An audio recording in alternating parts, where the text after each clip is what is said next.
अस्सलाम वालेकुम नाज़रीन। आज हम मौजूद हैं अपने डेरे पर। गर्मी बहुत ज़्यादा है और हमने सोचा कि थोड़े से कामकाज करने के बाद डुबकियां लगाई जाएं पानी में और अपने जिस्म को ठंडा किया जाए।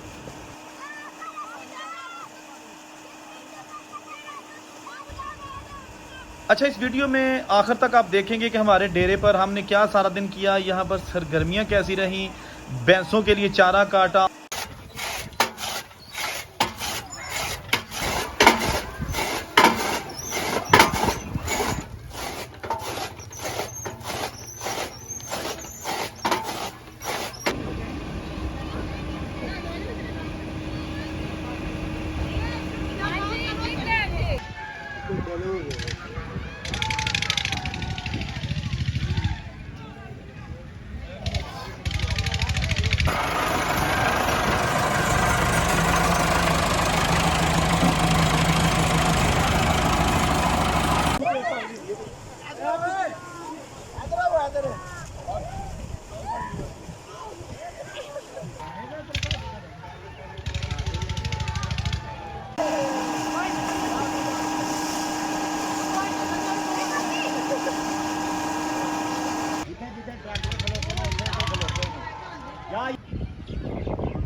वीडियो कहने में आओ।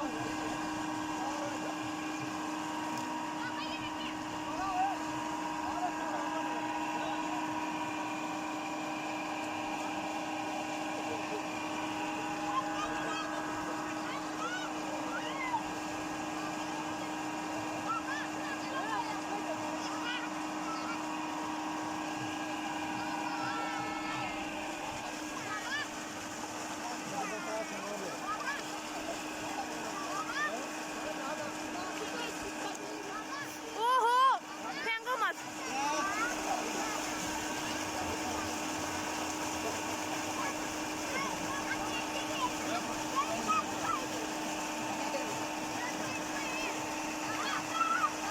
रोटी काट ला।